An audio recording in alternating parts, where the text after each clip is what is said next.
Hey everyone, I'm Julian Shrago, brewmaster and co-owner of Beachwood Brewing in Southern California, and I'm here with your craft beer and brewing tip of the week.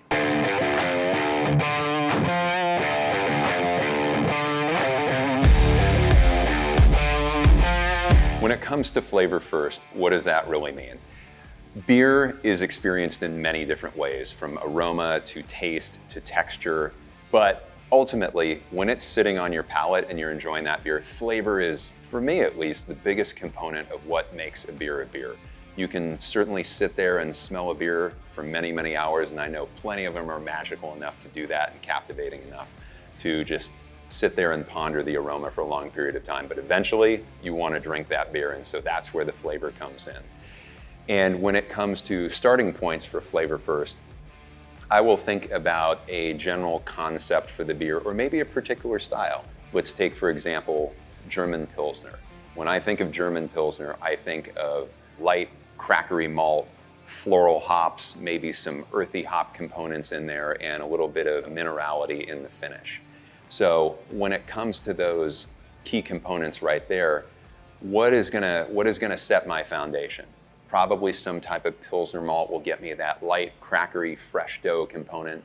Some type of noble hops will get me that floral, slightly earthy component. And from there, I can start backing in texture, carbonation, mouthfeel.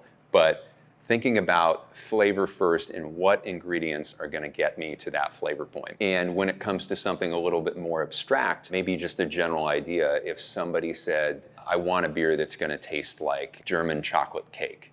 So you've got coconut, you've got chocolate, those are the kind of two defining components of a German chocolate cake. Well, how would you get those into beer? Coconut is most certainly gonna have to come from either natural coconut or a combination of natural coconut and an extract. The chocolate component is probably gonna come from cocoa nibs and maybe some type of chocolate extract that you might be using there. So think about non-traditional ingredients and where those are gonna be in the flavor profile. And below that, you can start backing in what malt might support those flavors. So maybe go get a dark beer and eat it with a piece of German chocolate cake and see how the two of those mix together.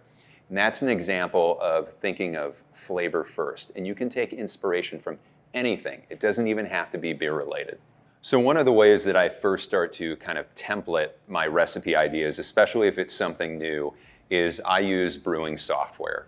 And that can be anything from, like, if you're very old school and you might use ProMash, some people might use other online pieces of brewing software. Some people might have their own Excel spreadsheet that is able to calculate hop bitterness or malt color based on their inputs.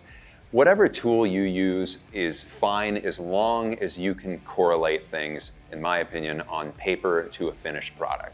So for me, when I'm using my particular software tool, I can create a recipe on paper, look at that recipe, and have pretty good predictive senses of what that's gonna taste like, what it's gonna smell like.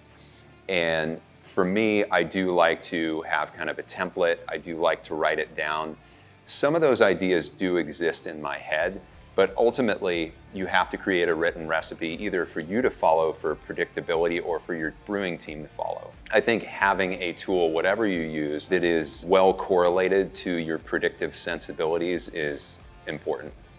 To learn more about brewing award-winning beers in unfamiliar styles, click the link below.